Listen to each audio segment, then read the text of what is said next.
There comes a moment when someone gives a company the better part of their life, building the systems, carrying the responsibility, keeping everything running only to be treated like an expense the second the numbers need trimming. After 21 years, it doesn't end with gratitude. It ends with an ultimatum: hand in your resignation or get fired on the spot. People say contracts don't have feelings and businesses will protect their interests first every time. So when a company tries to pressure an employee into signing away their own rights, what's the right move? Stay quiet to keep things smooth, or stay calm. Use the law and let a single sentence decide what they truly owe. Before we dive into today's story, let us know where you're tuning in from. It's always amazing to see how far these stories travel, and don't forget to subscribe so you won't miss what comes next. Now I'd like to invite you to listen to his confession. My name is Briar Halden, but almost nobody at Kestrel Works calls me that. To most people on my floor, I'm Brix Briar Brix Halden, 31 years old, Senior Director of Enterprise Operations, headquartered in Charlotte, North Carolina. And I'm going to start with something small that anyone who's ever lived inside a corporate calendar understands in their bones. Friday afternoons. Not the normal kind when people are half out the door and Slack goes quiet and the building exhales. I mean the kind of Friday afternoon where a meeting appears on your calendar like it was always there. No context, no agenda, just a bland subject line and a time slot that feels like a trap. Those meetings don't show up because someone wants your opinion. They show up because someone wants your signature. Kestrel Works is an enterprise software company. We build and maintain ERP systems for manufacturing and logistics clients' plants that run on brutal schedules, warehouses that don't get to pause operations. Managers who call because an error in a dashboard isn't a number on a screen to them. It's a production line about to stall. It's a shipment that's about to miss a window. It's money burning in real time. That's the world I've lived in for years. My team sits across time zones and continents. We keep client systems stable. We manage the messy reality of legacy integrations. We keep vendors aligned. We handle the things nobody brags about in town halls because they're not shiny. They're just necessary. And in that world, I became something most executives don't notice until they try to remove it. I became the institutional memory. I'm the person who knows why a process exists, even when the documentation says it shouldn't. I'm the person who can find an email from 10 years ago that explains why a vendor clause was negotiated a certain way. I'm the person who remembers which client demanded the workaround, which integration broke 3 times before it stopped breaking, which temporary fix became permanent because it kept the company alive. My email archive stretches back further than most people's tenure. My vendor relationships predate half the leadership team that used to sit on the 4th floor before the acquisition. I can tell you why our reporting pipeline is built the way it is, which client will quietly leave if you disrespect the old rules, and which vendor contact still answers my call because I've never once thrown them under a bus. I'm not saying that to brag. I'm saying it because it matters. It's the reason everything that happened next wasn't personal. It was mathematical. There was one more thing that mattered too, something they never thought to read carefully because it didn't look like a weapon. My employment agreement. Not the headlines. Not the summary page. The actual language. Every clause. Every appendix. Every addendum that people sign on autopilot because they want to get back to their day. I read it like it was the only thing that would still speak for me when the room went quiet. Here's the part people always ask first, the part that has to make sense or nothing else lands. How does a 31-year-old have 21 years at the same company? I didn't fall into Kestrel Works as a polished MBA with a title. I walked into it at 16 with a cheap badge and a seasonal schedule. My first job here wasn't operations. It was basic warehouse support work that sat in the cracks between departments, the unglamorous stuff. Printing pick lists when the system hiccuped, running cables, helping a stressed-out project coordinator find the right spreadsheet before a client call. I got that job because Kestrel Works had a program for local students, and because I was the kind of kid who preferred being useful over being impressive. From there, it became co-op rotations, summer stints, early morning shifts before classes, late-night deployments that someone needed a responsible pair of hands for. Then college. Then a full-time offer. Then years where I barely noticed the calendar flipping because the work never stopped. On paper inside the HR portal, where everything is clean and bloodless, my tenure is continuous. Every phase has an employee ID, a payroll record, a trace. I never left. I just grew up inside the same system. Kestrel Works wasn't just the place that paid me. It's where I learned how companies actually breathe, how they lie, how they justify, how they decide who matters, how they pretend it's all strategy when it's really fear and ego. That's why when Vantrell Dominion Partners acquired us, I didn't need anyone to explain what was coming. The announcement day was staged like a celebration. The town hall was bright, perfect lighting, flawless slides, the kind of polished optimism that tries to make people feel lucky to be owned. The auditorium smelled like coffee and new carpet cleaner, and Cade Loring, our new CEO, stood on stage like he'd been hired for his posture alone. 35 sharp suit, perfect teeth, the kind of confidence that sounds like certainty even when it's built on nothing. He said all the right words: partnership, synergy, investment, stability. Nothing fundamental is going to change. Your positions are secure. We value the culture here. We're committed to preserving expertise. If you've worked long enough, you learn that nothing will change is corporate language for everything is about to change. And we need you calm while we set the table. Behind Cade stood Mason Quell, our new CFO. 33 eyes like they were trained to see people as line items. He didn't smile much. When he did, it didn't reach his face. He looked at the room the way someone looks at a budget that needs trimming. And then there was Rourke Vale, the new COO 37, built for authority voice that didn't invite conversation so much as demand compliance. He spoke the way people speak when they've only ever been rewarded for being unbothered by consequences. HR, of course, had a new face too, Janine Merritt. Soft tone, crisp sentences, the kind of calm that makes you feel like you're being escorted out of a building even when you're still standing inside it. I sat in the crowd and listened. I clapped at the right moments. I watched the faces around me, the older employees trying to believe it, the younger ones trying to look excited, the middle layer trying to figure out who would survive the first cut. And I went home that night and did two things. I updated my resume because denial is expensive. Then I started documenting everything because being right without proof is just a story nobody has to respect. It wasn't dramatic, it wasn't emotional, it was methodical. I created folders, clean names, clear dates. I saved every email exchange that had even a hint of relevance. I took screenshots of meeting invites that appeared and disappeared. I exported calendar changes. I kept copies of policy updates. I made notes after conversations who said what, when, and where. I captured org chart revisions. I saved the versions of my job description as they existed before someone optimized them. I backed everything up in more than one place. Encrypted drives, a printed binder in a safe deposit box, a second set of hard copies at home. The rule was simple: if one day I got locked out of the system, I would still have the history. Most people don't think that way until it's too late. They assume their work will speak for them. They assume HR is neutral. They assume leadership plays fair. I didn't assume anything, because I'd seen what acquisitions do. Not just once, not just in theory. I'd watched competitor companies get gutted like fish, experienced employees removed, replaced by younger talent with cheaper salaries and smaller questions. The playbook is old and it's effective. The trick is getting people to leave voluntarily. You don't fire them if you can pressure them into signing away their rights.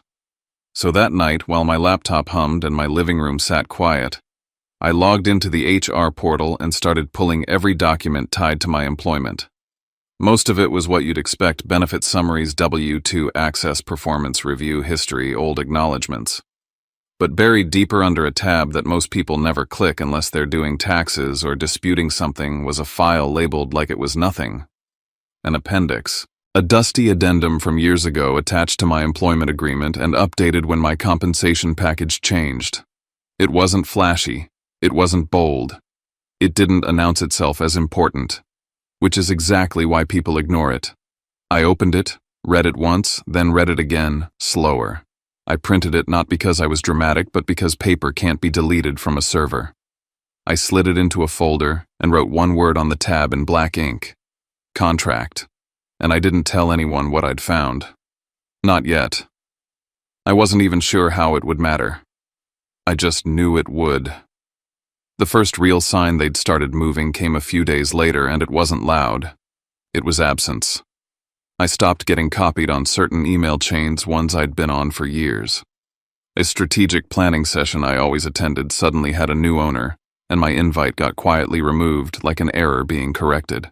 A meeting I'd chaired for multiple quarters was canceled on my calendar with a bland note reassigned. No explanation, no conversation, no respect.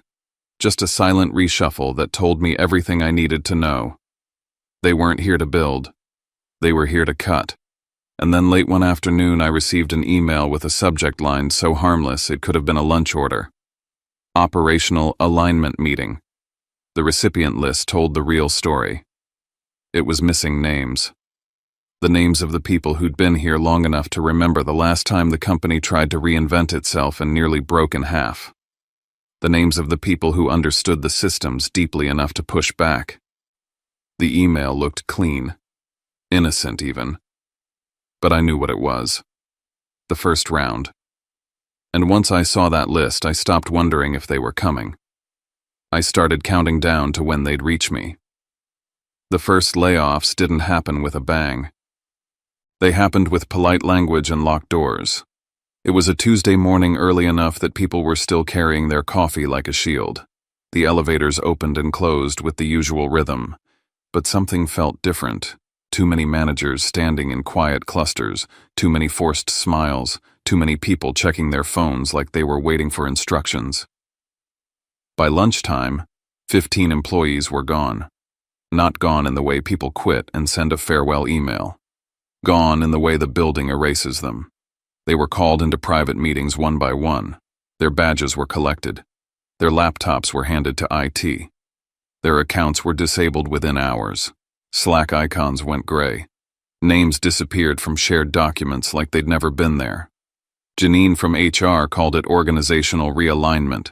She said it with the same calm she used when reminding people to submit open enrollment forms. She didn't raise her voice. She didn't flinch. It was clean. Efficient. Quiet. And because it was quiet, it was cruel. The people they targeted weren't the ones making mistakes.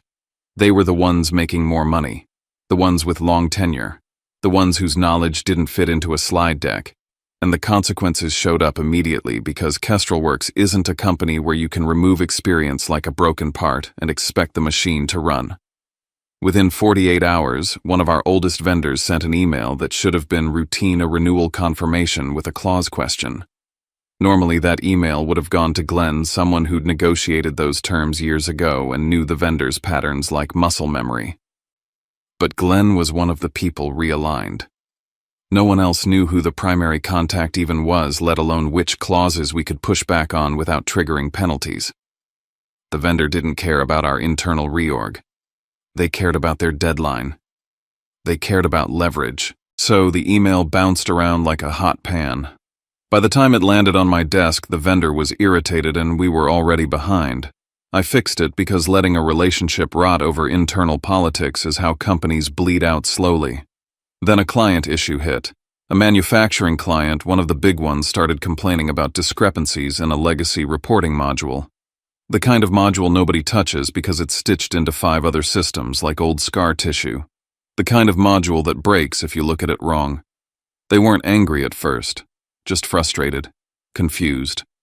What changed? The operations manager asked, voice tight. This report has been stable for years. The truth was simple, nothing changed in the code. What changed was the human layer. The people who knew how to interpret the quirks were gone, and Mason Quell stood at the edge of the storm like a man watching weather from behind glass. He didn't seem moved by the fact that families were losing income, that careers were being snapped in half. He seemed satisfied by the neatness of the reduction, like he'd cleaned up a messy spreadsheet. When you've been around long enough, you learn to recognize the difference between leadership and accounting. Mason wasn't leading anything. He was optimizing. And then quietly the attention shifted toward me. At first it was subtle enough that anyone could have called it coincidence. A strategic meeting I'd facilitated for years suddenly had a different host. And I found out by noticing my invite was missing. Not removed with explanation, just absent. Approval authority I'd held as part of my role routine operational decisions that kept projects moving was reassigned to someone else without a formal notice. I discovered it when a workflow bounced back with a new name in the approver field. Then came the most common trick: exclude someone from the communication and blame them for not being informed. A major client project thread moved forward without me. I wasn't copied, I wasn't tagged, I wasn't asked for input. Then in a meeting, Rourke turned his head and asked in that tone people use when they want an audience to notice your failure why I hadn't raised concerns earlier. I looked at the screen where the email chain was projected. My name wasn't on it. I could have snapped. I could have made it a scene. It would have felt satisfying for about 5 seconds. Instead, I said evenly, I wasn't included on that thread. Rourke's mouth twitched like he wanted to argue, but he didn't. He moved on, leaving the implication hanging in the air anyway. That was the point. You don't have to prove someone is incompetent. You just have to make it feel plausible. Then they introduced the replacement narrative. Tanner Wicks. 27, polished, confident, bright-eyed in that way that looks like competence from far away. His resume was clean. His speech was sharper than his understanding. He had the kind of energy leadership loves because it sounds like obedience dressed up as ambition. In a normal world, Tanner would have been mentored, given time asked to learn. In this world, he was positioned. He was the fresh perspective, the modern approach, the symbol they could point to when they wanted to suggest I was the past. I met Tanner properly in a department meeting where he presented a plan to streamline our operational workflows. The plan looked good on slides. It was built on incomplete data and assumptions that only make sense if you've never had to answer a client call at 2 a.m. Halfway through the meeting, Rourke leaned back and said with a smile that wasn't quite a smile, "This is the kind of thinking we need. We can't keep clinging to the old ways." The room went still in that quiet corporate way where nobody wants to be the person who breathes wrong. Eyes flicked toward me for a fraction of a second, then away. Everyone understood who he was talking about. I didn't react. I didn't defend myself. I didn't argue. I opened my notes and wrote the sentence down exactly as he said it. Word for word, date, time, attendees. Then I kept watching. The first real break, the kind that turned suspicion into certainty, came from a mistake so simple it almost felt like the universe getting impatient. I received an email that wasn't meant for me. It wasn't a dramatic leak. It wasn't a whistleblower confession. It was a file attached to a chain that got forwarded to the wrong distribution group during a rushed back and forth. A slide deck. I opened it expecting nothing the way you open most corporate attachments. Then I saw the table. Cost tiers. Employees categorized by compensation band with notes that were supposed to be internal shorthand, the kind executives use when they think language can wash blood off numbers. There was a column with a phrase that made my stomach go cold, not because it surprised me, but because it confirmed everything. Legacy high comp, low replaceability risk. My name was there. Not under performance. Not under leadership. Not under value. Under cost. Next to it, a note that looked like someone thought they were being clever. Role can be rescoped. That was the plan. Strip responsibilities, redefine the job offer, a smaller title, lower pay, and call it alignment. When I refused or broke under pressure, they could say I chose to leave. I didn't stare at it long. I didn't let myself drift into emotion. I did what I'd trained myself to do from the first night after the town hall. I saved it. I preserved it. Then I forwarded it to Maris Calderon, my employment attorney, with one sentence in the body of the email. "They're building the trap to make me walk out on my own." Maris replied fast, as if she'd been waiting for this proof. "Good. Don't respond to anyone internally about this. Keep documenting. We'll use it when the time is right." That same night, I pulled out the folder I'd labeled contract. I reread the appendix I'd printed from the HR portal, the one most people never bothered to look at. This time I didn't read it like an employee. I read it like someone trying to survive an organized demolition. The language was clear enough to make my throat tighten. Change of control. Good reason. If a change of control occurred, an acquisition, and within a defined window my compensation or responsibilities were materially reduced, I had rights tied to that reduction. Not vague, we'll see what we can do promises. Actual contractual triggers. They were trying to push me out in the cheapest way possible. And the cheapest way was exactly what that appendix was designed to address. For the first time since the town hall, I felt something close to calm. Not relief, not happiness, just clarity. Because I finally understood the shape of the fight. It wasn't going to be won by arguing with Rourke in a meeting. It wasn't going to be won by trying to make Mason feel human. It wasn't going to be won by appealing to fairness. It was going to be won by paper and timing. The next morning, Tanner presented his streamlined operational plan to a client team. He used a dataset that was missing key variables tied to legacy integrations. It wasn't malicious. It was ignorance with confidence, a dangerous combination in our world. The client asked a simple question. Tanner answered with certainty.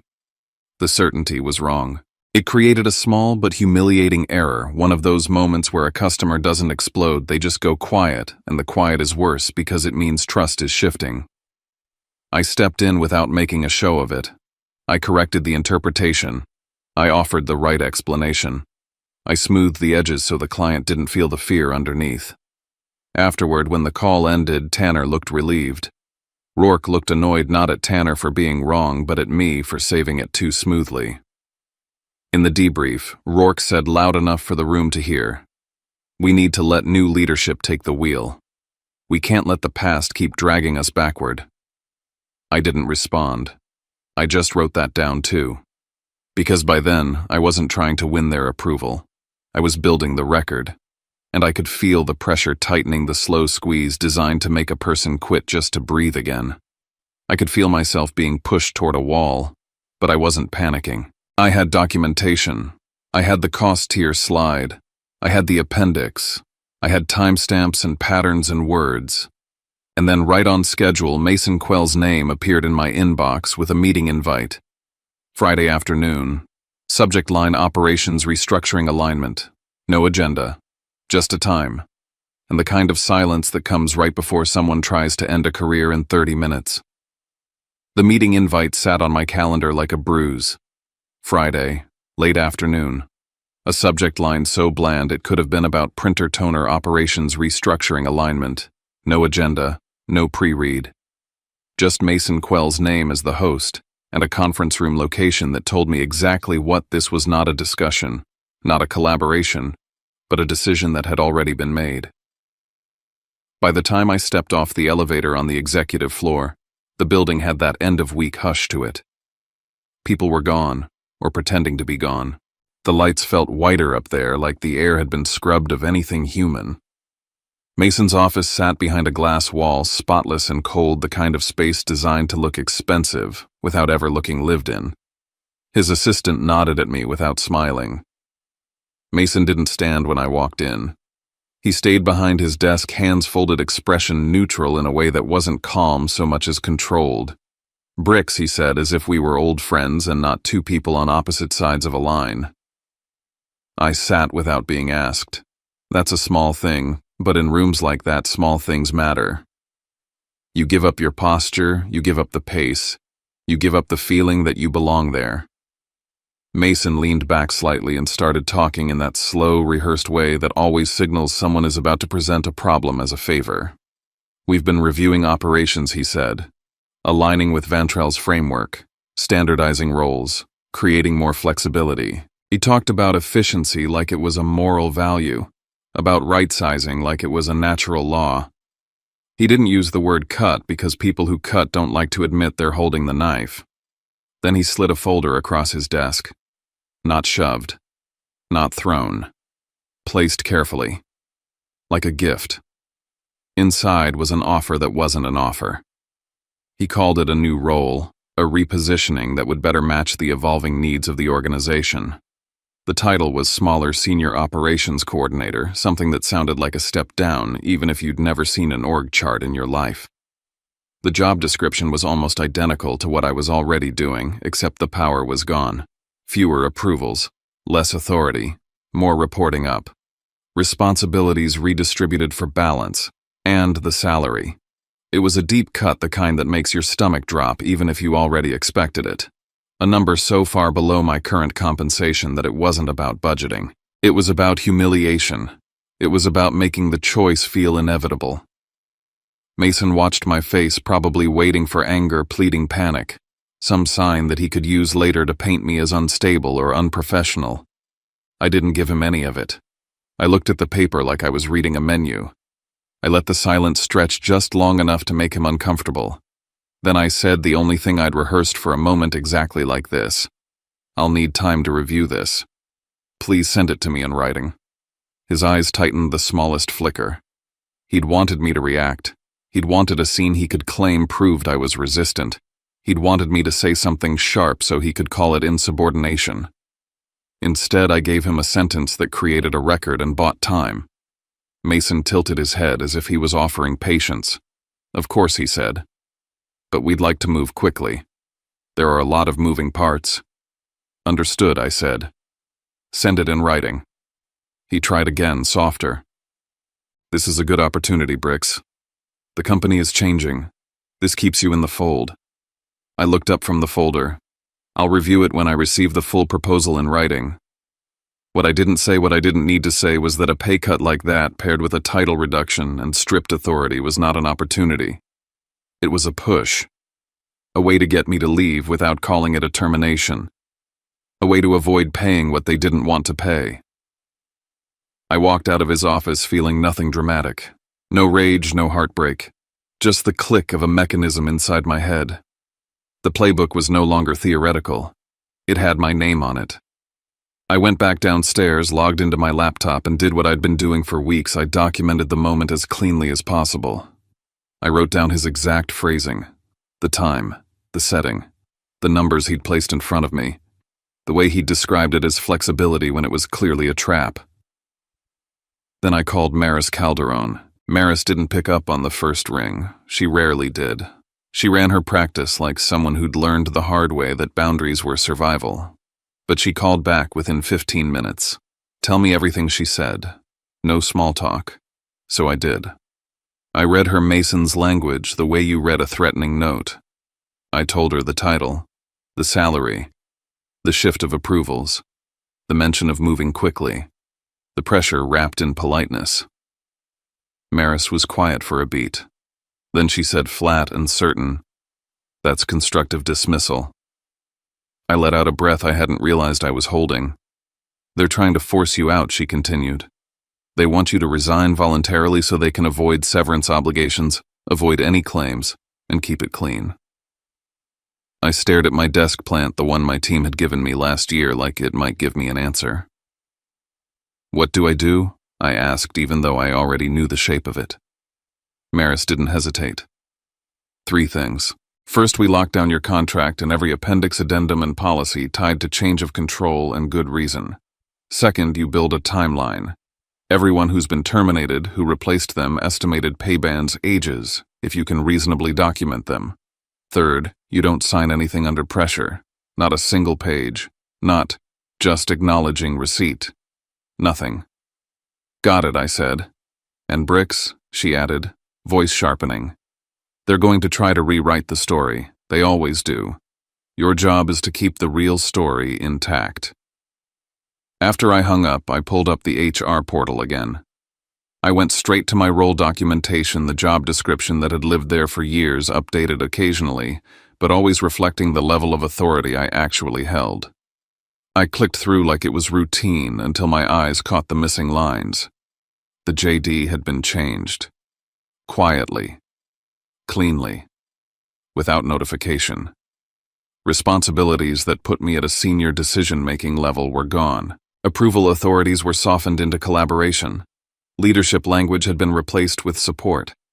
Anything that proved I was central to operations had been diluted into something that could be re-scoped without sounding like a demotion. It was subtle enough that most people wouldn't catch it. But I'd been watching for exactly this.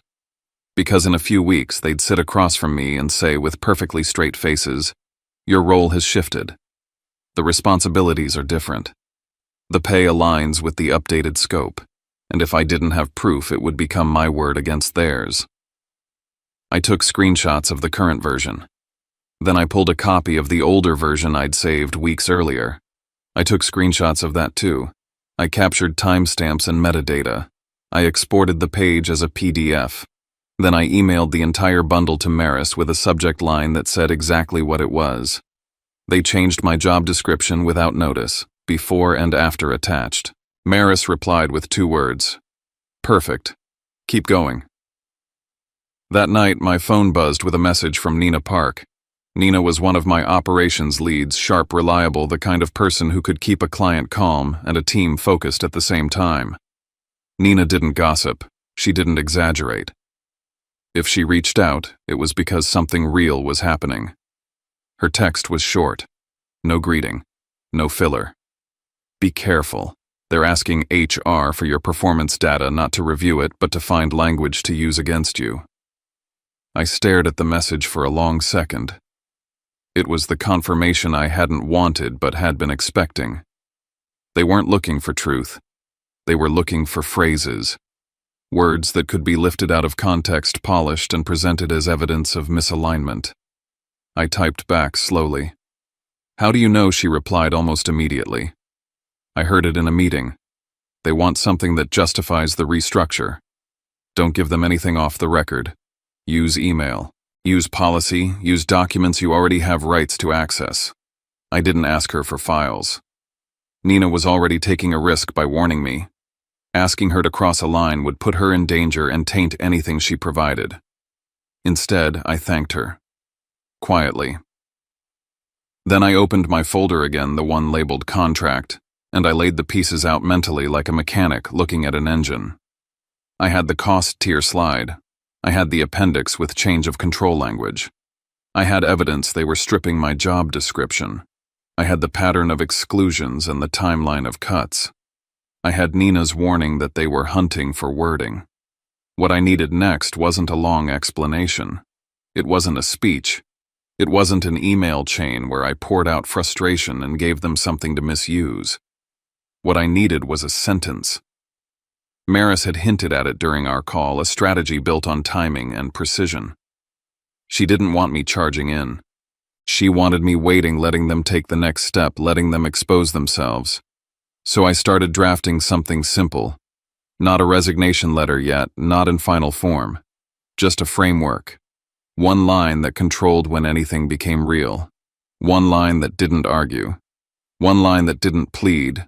One line that would force them to deal with obligations they'd been hoping to avoid. I wrote it, deleted it, rewrote it, then saved it in a folder that wasn't on my work system. I didn't send it to anyone. I didn't even print it. I just put it in position the way you place a key in a lock before you're ready to turn it. The following Monday, an email arrived in my inbox from Janine Merritt in HR. The message was short and careful. Please report to Conference Room D immediately. No greeting, no context, no explanation. And it wasn't an invitation. It was a summons. I stared at the screen for a long second, then closed my laptop with deliberate calm. I stood up, smoothed my shirt, and walked out of my office like I was going to any other meeting. Because I'd been waiting for this moment since the day Cade stood on stage and promised nothing would change. When a company forces someone to choose between resigning and being fired, they think they're closing a door. Sometimes they're opening one. The days after that HR email felt like living inside a staged photograph. Everything looked normal if you didn't know where to look. People still smiled in the hallway. Calendars still filled up. Slack still chirped. The coffee machine still hissed and sputtered like it always had. But the tone was wrong. Polite in a way that wasn't kindness. Polite in a way that felt like fear. Conversations ended too quickly when someone senior walked by. Laughter sounded a half-second late. Doors closed softly but firmly. And my calendar was being carved into something smaller. Meetings that mattered, client escalations, vendor negotiations, cross-functional sessions where decisions actually got made started disappearing from my week. Not all at once. One by one, in their place appeared check-ins. 15 minutes, 20 minutes. No agenda. A recurring slot with someone who used to work for me now touching base as if I needed supervision. It was a slow squeeze, a controlled erosion designed to make me doubt myself, doubt my position, doubt my worth, to make the job feel like a room with less and less air. I didn't panic, I didn't lash out. I shifted fully into collection mode, because I could feel what they were building. They weren't just trying to push me out. They were trying to create a story where I deserved it. The first attempt came through operations itself, through a gap they created on purpose. One morning I got a notification that a key approval step in a deployment workflow had been reassigned. It wasn't dramatic, just a change in a drop-down field. The approver for a specific gate one that historically came through my office was now Tanner Wicks. No announcement, no email, no meeting. Just a silent transfer of responsibility. 2 days later, a major manufacturing client reported a data mismatch in an inventory reporting module tied to their supply chain forecasts. It was one of those issues that looks small until you understand what it does to a plant schedule. The numbers were off. Not by enough to trigger a total shutdown, but enough to make a client stop trusting the system. Rourke called an emergency meeting. The room was full. IT, client success, a couple of project managers, Tanner sitting upright like he was about to prove himself. Me on the far side of the table watching the way Rourke's eyes moved. Rourke didn't ask, what happened? He asked, why didn't we catch this? The phrasing mattered. It was an accusation disguised as a question. Then he turned to me just slightly as if it was natural. Bricks, he said, this used to be under your oversight. Why wasn't it controlled? For a fraction of a second I felt the heat in my chest, the instinct to defend myself with words. To explain the reassignment, to point out the trap, to make it clear to everyone in the room what he was doing.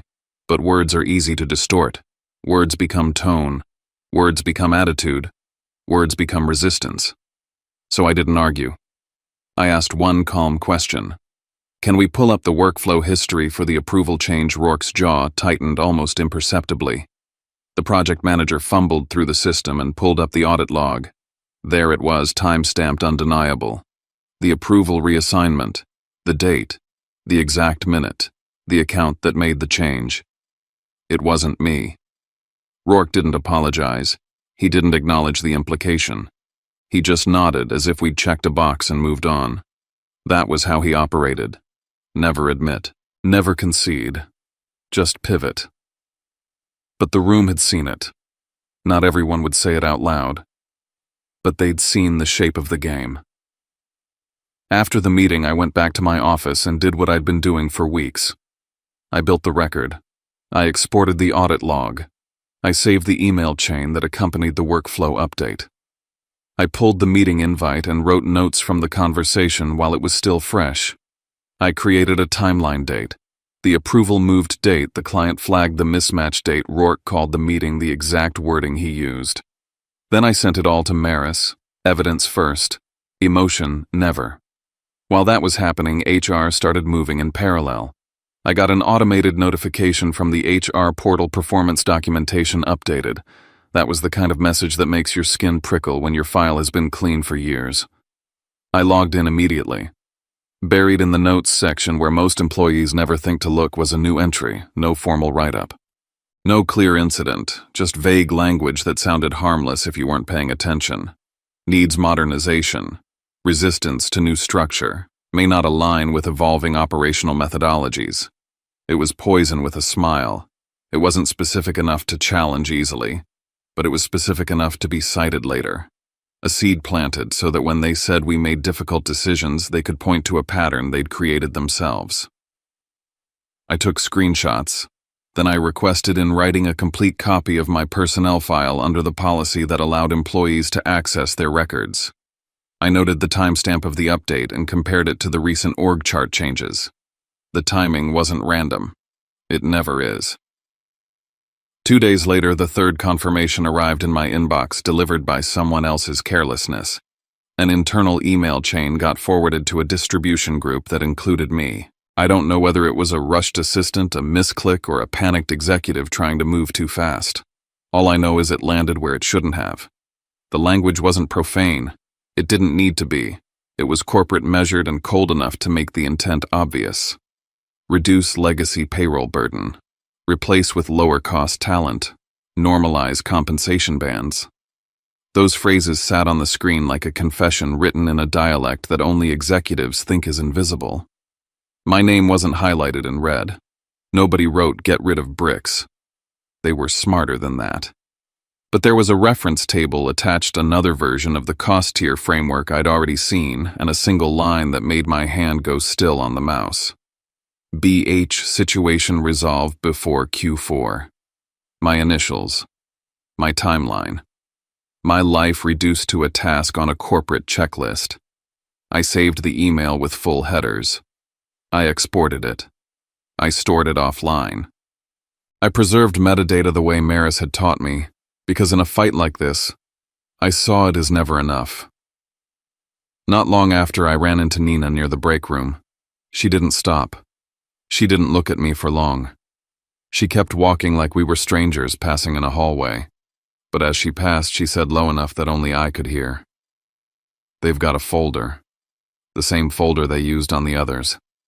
I kept my face neutral. "What kind of folder?" Her eyes flicked once, quick and sharp. "Resignation papers. Release language. Severance that's identical for everyone. They give you a deadline so you'll sign without reading. Don't." She didn't wait for my response. She kept moving. That was Nina's gift to me. Not documents, not leaks. A warning timed precisely, delivered in a way that couldn't be traced. I went back to my office and sat down with a strange calm settling over me, because now I had the full shape of it. They were building a case. They were creating gaps in oversight and trying to pin operational failures on me. They were rewriting my personnel file. They were speaking about reducing legacy payroll like it was a public service. They were preparing a standard severance folder to push across a table and act like it was generous. And they were doing it all with the assumption that I would be tired enough, scared enough, or ashamed enough to take the easiest exit. So I upgraded my strategy. That night, Maris and I went through my contract line by line on a secure call.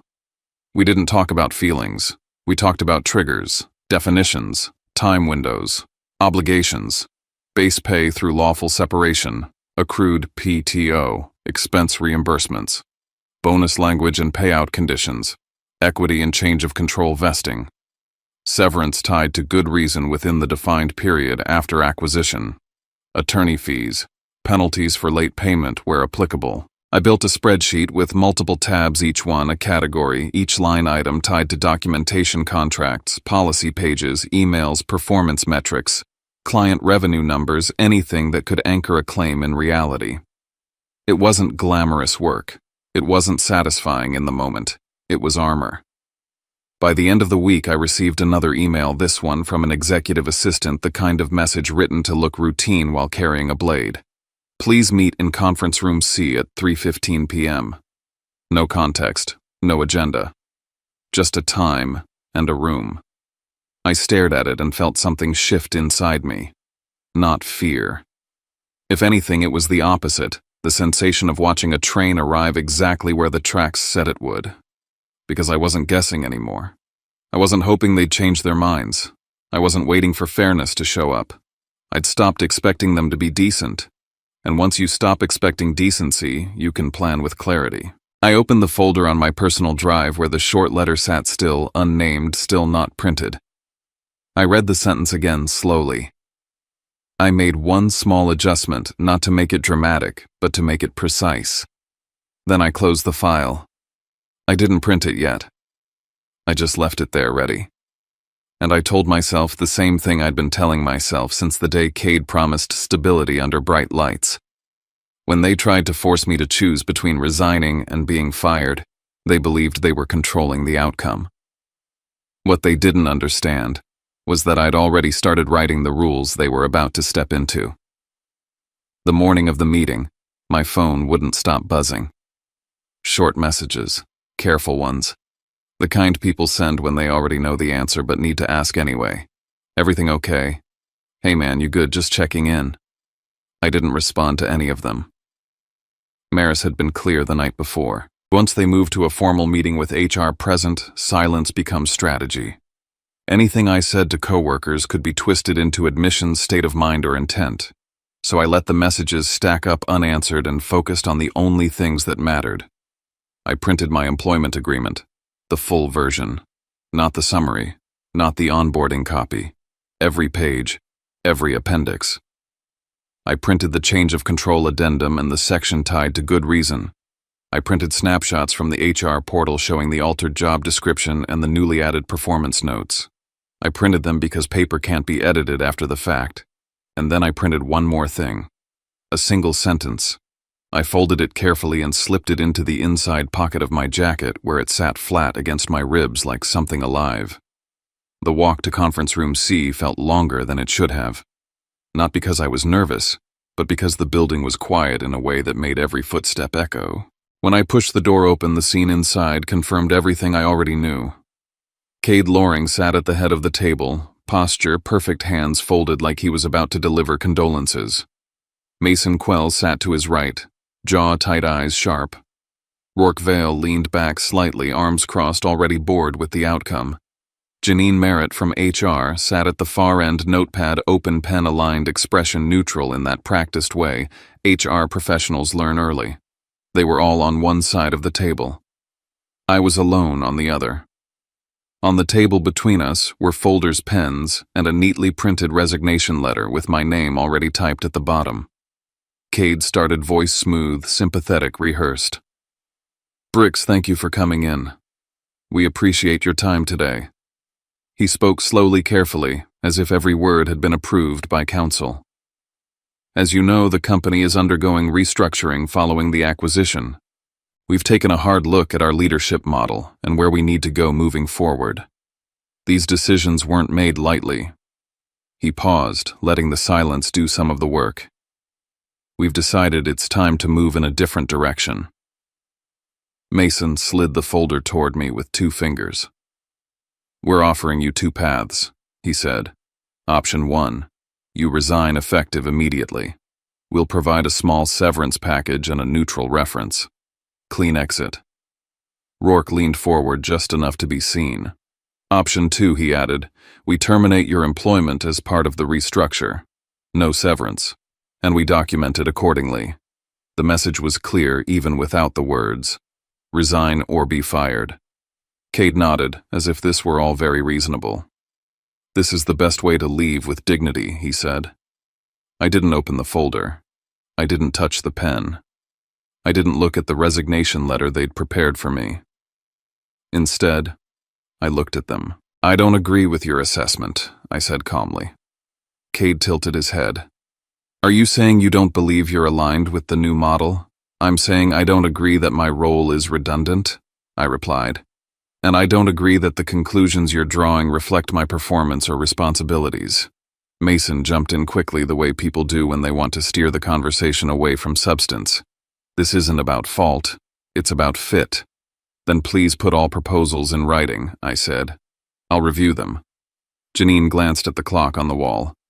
"You have 30 minutes, she said evenly. Mason tapped the pen against the table. "This is a formality. Just sign, and we can all move on." That was the moment I recognized exactly where I was.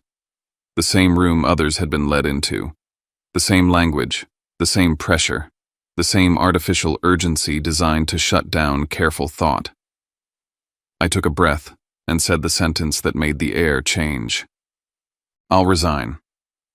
The reaction was immediate. Cade's shoulders relaxed. Mason exhaled like someone who'd just won a hand he thought might go bad. Rourke smiled barely. Janine slid the resignation letter closer to me and offered the pen. "Sign here," she said. I raised a hand, stopping the motion. "I'll write my own resignation." The room froze. Cade blinked. "We've already prepared one that covers the necessary legal resignation as a personal statement," I said, keeping my voice steady. "If you're dictating the language I'm allowed to use, then it's not voluntary." Silence. This was the moment they had to choose between control and appearance. If they forced their document on me, they'd expose the coercion they were so carefully trying to hide. Cade nodded slowly. "Fine," he said. "You can write your own. But we need it today." You'll have it before the end of business, I replied. I stood, collected my papers, and walked out of the room. Behind me, they were already celebrating quietly. I could feel it. They thought I'd folded. They thought this was done. Back in my office, I locked the door and opened the file I'd prepared with Maris. The sentence sat there unchanged. Clean. Exact. My resignation would be effective upon full settlement of all compensation benefits and amounts owed under my employment agreement and applicable law. Nothing more, nothing less. I printed it, signed it in blue ink, scanned it with a timestamp, made copies for my records. At 4:17 p.m., I walked back into conference room C and handed the letter to Cade. He skimmed it, barely reading. Mason glanced at the signature. Janine nodded and took it into her folder. HR will process everything she said. You'll receive details later. I'll need written confirmation of all payments timelines and what's included, I said. We'll follow up, Mason replied dismissively. I left without another word. I packed my personal items into a box, ignored the messages lighting up my phone, and walked out to the parking lot as the sun dropped low over Charlotte. I didn't leave the company. I set the condition for leaving, and they accepted it, without understanding what they'd just agreed to. 5 days later, the phone rang. It was a quiet morning. I was standing in my kitchen, coffee still steaming, when my phone vibrated on the counter. An unfamiliar number, Charlotte area code. I answered on the 4th ring. This is Briar Halden. Mr. Halden, the voice said.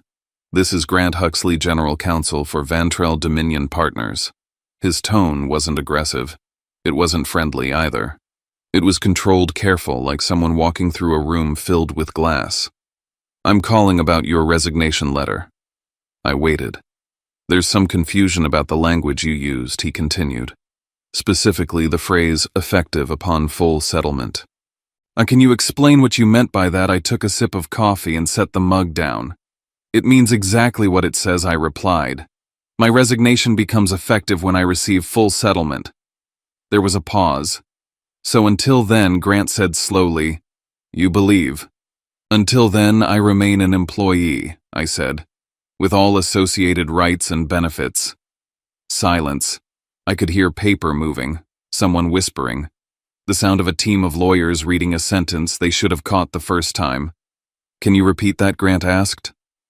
My resignation is conditional, I said, repeating it exactly. No full settlement, no effective resignation. Another pause, longer this time. And what do you consider full settlement? He asked. I'm glad you asked. I opened the spreadsheet Maris and I had built. First, I said base salary through the effective date. Second, accrued PTO. Third, outstanding reimbursements. I listed the numbers calmly, deliberately keeping the total modest. That's the baseline, I said. Grant exhaled audibly. And beyond that, I continued. There's my performance bonus under the employment agreement. There's equity vesting triggered by the change of control. And there's severance tied to good reason given the reduction in compensation and responsibilities. I named the totals without embellishment. Silence again. He knew what those numbers meant. This is substantial, Grant said.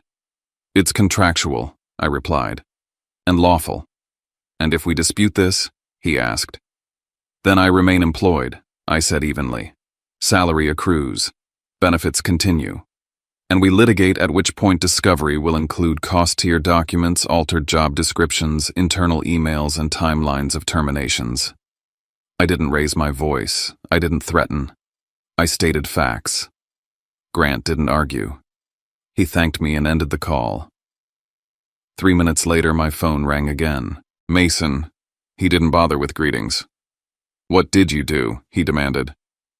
I resigned, I said calmly. You tricked us. I wrote a legally valid resignation letter, I replied. You accepted it. You're not still an employee, he snapped.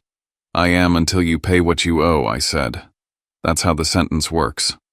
I heard his breathing change. Faster, shallower. We'll be in touch, he said, and hung up. An hour later, my work email access was restored. They had finally understood the problem, and now they were running the numbers. The shift happened fast. Less than 24 hours after Grant Huxley ended our call, the company's tone changed completely. It wasn't subtle. It was abrupt, like someone slamming the brakes after realizing they'd been speeding toward a cliff. An automated email hit my inbox first. Access restored per legal review. My work account email, internal systems, shared drives, everything that had gone dark was suddenly back online. A few minutes later, a short message followed from HR. "We are reviewing final compensation obligations. We will be in touch." That was it. No apologies. No explanations. Just confirmation that someone inside Ventrell's legal team had finally said the words nobody wanted to hear: he's still employed. Locking me out while my resignation wasn't effective would only deepen the hole they'd already dug. I didn't respond to anyone internally. Not a single coworker. Not a single manager. Not even Nina.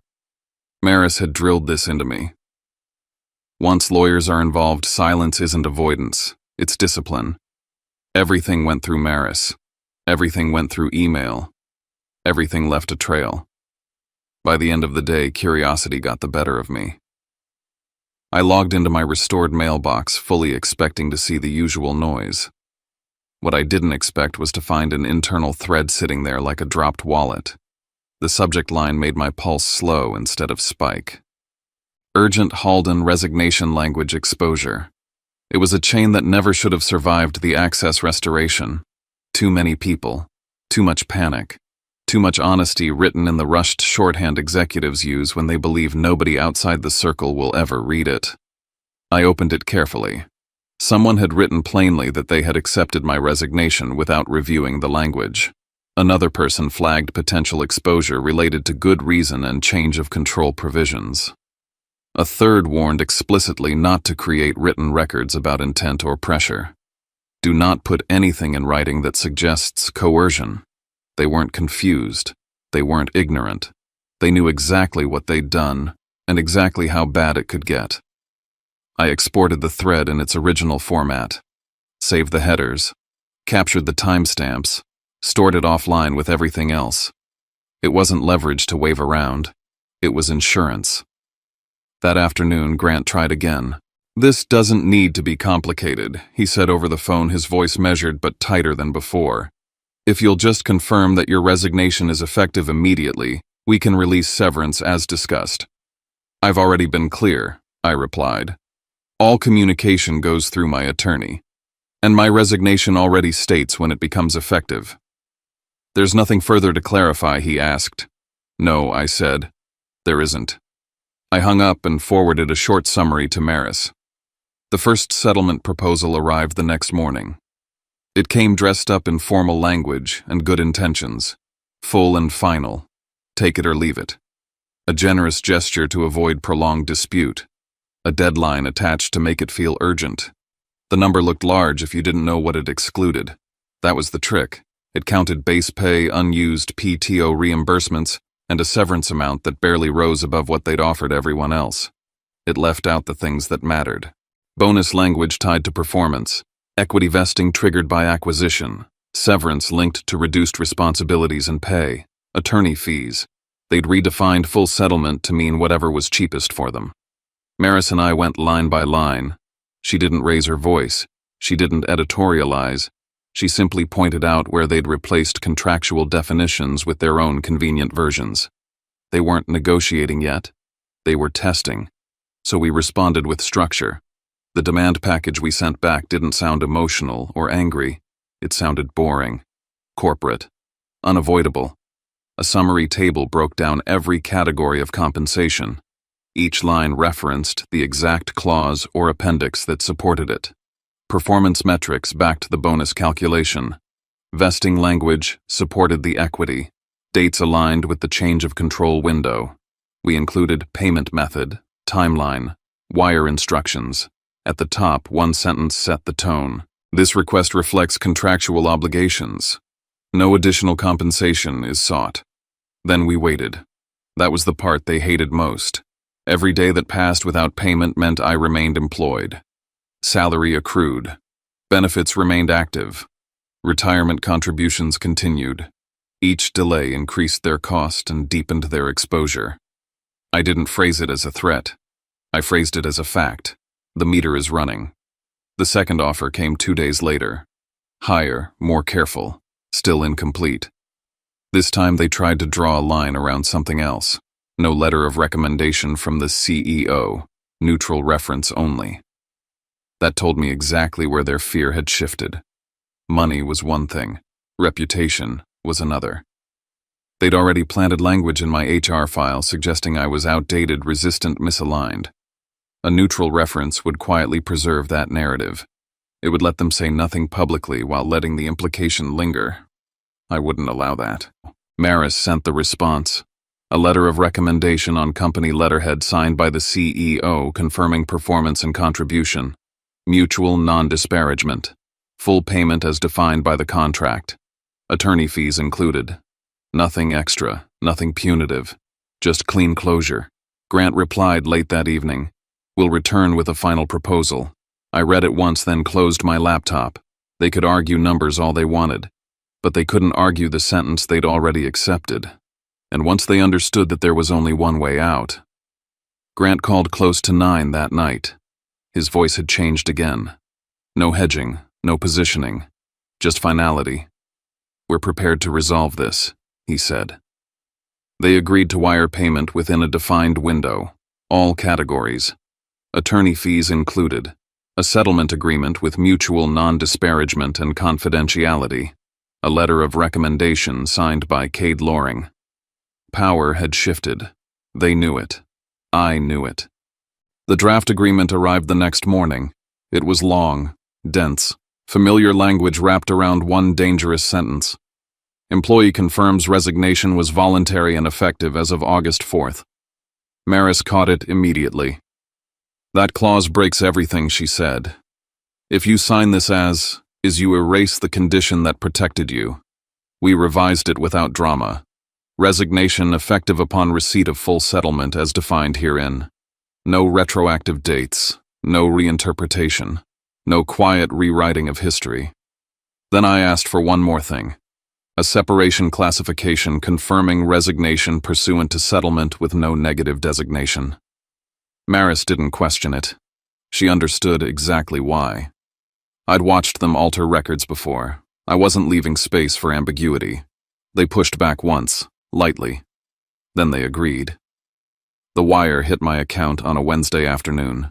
No ceremony, just a bank notification and a balance change. Later that day, a FedEx envelope arrived. Inside was the letter on corporate letterhead, Cade's signature clean and unmistakable at the bottom, praising my contributions and leadership. I didn't smile. I didn't celebrate. I exhaled. After Maris reviewed the final agreement I signed. Only then did my resignation become effective, exactly as the sentence had always required. Weeks later, stories drifted back to me. A major client left after repeated reporting failures. A vendor relationship collapsed because nobody knew who to call. Implementation timelines slipped. Errors multiplied. I felt no satisfaction in it, just recognition. Systems fail when memory is removed. Cade didn't last the year. Mason left under pressure. Rourke stayed longer absorbing the fallout. As for me, I started consulting. Carefully, selectively, charging by the hour. People reached out. Quietly. People in similar situations facing the same polite pressure, the same folders, the same deadlines. I told them what mattered. Read the contract. Document everything. Never sign in panic. Sometimes winning isn't about hurting anyone. It's about making sure the rules apply to everyone. Brix's story ends here, but what it leaves behind stays with us a little longer. Sometimes the hardest part isn't the moment the door closes, it's the quiet right after when you realize how easily loyalty can be mistaken for permission. And still, we don't have to become colder because the world can be. We can stay clear-eyed without losing our decency. We can protect what we've earned, set boundaries that don't require shouting, and move forward without turning bitterness into a home. If this confession hit something tender in you, you're not alone. There are so many people walking around with a story they've swallowed just to keep the peace. Maybe tonight we all remember that dignity isn't a dramatic victory. It's a steady choice to know our worth and speak with care even when the room doesn't deserve it. If you'd like to stay with this kind of storytelling, I'd love for you to subscribe just as a way to be part of a space where we listen, reflect, and share without judgment. And if you want to leave a few lines in the comments about what part stayed with you, or simply tell me what city you're watching from. Thank you for being here with us. I'll see you in the next story.